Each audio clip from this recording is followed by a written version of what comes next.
The Veil of Isis, A Tale of Ancient Egypt, by Alex Wynne Ashwood. The sun rose slowly above the Nile, casting soft light on the island of Philae.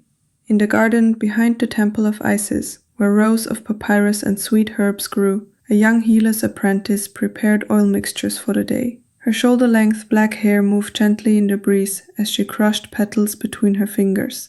This was her world, the quiet murmur of water against stone, the rustle of palm leaves, the temple bells echoing in the distance. She paused for a moment, looking at the sanctuary walls glowing gold in the dawn.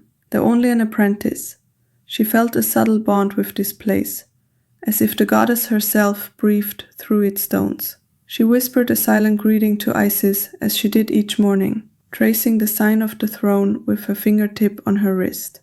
The day seemed ordinary, soft, serene, filled with the gentle rhythm of healing. By mid-morning, the sound of oars slapping water broke the calm. A small boat approached the island, bearing several villagers wrapped in linen cloaks. They carried in their arms a child, limp and pale, his chest rising shallowly. The high priest called for the healers, and the apprentice hurried forward, clutching her satchel of remedies. The mother's eyes were red from sleeplessness. Her trembling hands clung to hope like a reed in a flood. The apprentice knelt beside the child. His skin was cool, his pulse weak.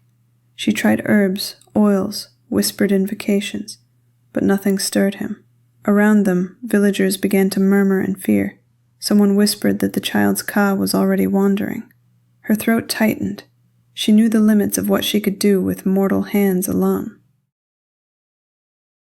That night, the temple fell quiet, except for the distant croak of frogs near the riverbank. She moved silently through the stone corridors with an oil lamp, its flickering light painting shadows on the walls. In the courtyard, she paused. 2 priests stood near the sanctuary doors, speaking in low, urgent tones. One mentioned the rite of the eternal breath, an old healing ritual sealed away generations ago. She froze. They left without noticing her. Heart hammering, she remained hidden in the shadows. She had only heard of this rite in fragments, a spell Isis herself was said to have given to heal a prince on the brink of death. If it was real, it might be the child's only hope. But it lay beyond the forbidden chamber beneath the temple, where apprentices were not allowed to go.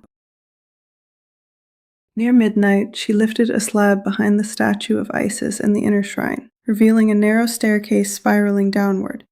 The air grew cooler as she descended, each step echoing against the stone. The walls were carved with faint reliefs of Isis raising the ankh above supplicants, faded but still powerful. Her lamp cast trembling light on cobwebbed lintels and sealed doorways. At the bottom, she reached a chamber half buried in time. The ceiling was low, supported by carved columns worn smooth by centuries. In the center lay a stone chest with faded hieroglyphs etched into its lid. She could feel the weight of ancient eyes on her, not threatening, but watching. She pushed open the chest with trembling hands. Inside, wrapped in brittle linen, lay a papyrus scroll, browned by age but miraculously intact. When she unrolled it on the stone floor, her heart sank. A piece of the spell had been torn away centuries ago. The final invocation was missing. Without it, the ritual could awaken something, but not fully restore. Her fingers traced the ink. Even incomplete, the spell radiated a strange warmth, as if the memory of Isis's voice still lingered in the fibers. She stared at the torn edge, wondering if this was madness, to even try. But the child's still face burned in her mind. She would not let him die. A sudden wind coiled through the chamber, snuffing the lamp for a heartbeat. She gasped. In the dim glow, a single white feather drifted from the ceiling, where no bird could possibly be. The air shimmered like water under sunlight. She did not hear a voice in the way mortals do. It was something older, gentler, a whisper against the soul. She understood without words. Finish the spell. A part of it was already written inside her. Her hand reached for the nearest shard of pottery, and she began to carve missing lines onto it, as if remembering, not inventing. Her pulse slowed.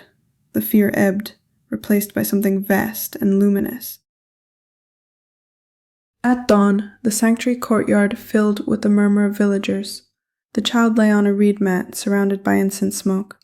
The apprentice stood above him, holding the restored spell, the feather tucked into her sash. As she spoke the words, a wind rose from the Nile. The banners atop the temple pylons snapped like the wings of unseen birds. The air grew thick with frankincense and storm. The child's body trembled as if the world itself was breathing through him. In the crowd, people fell silent, heads bowed. She felt heat course through her hands, not hers but someone else's. And then, as suddenly as it began, the wind died. The feather drifted to the child's chest and stayed there. His lips parted and he drew in a deep, ragged breath. A wail rose, not of fear, but relief. His mother cradled him, crying into his hair. The apprentice stepped back, light-headed, unsure what she had just done. The papyrus lay limp in her hand, its ink faded as if its purpose had been spent. Around her, people whispered her name. Some called it a miracle, others called it a sign of Isis. She didn't know which it was. She only knew her knees were shaking. That night, the island was wrapped in quiet. She sat on the temple terrace with her legs crossed, watching the moon float above the Nile. Reflections shimmered like broken glass on the water. She touched the feather lying in her lap, feeling its softness. Proof of something she could not fully explain.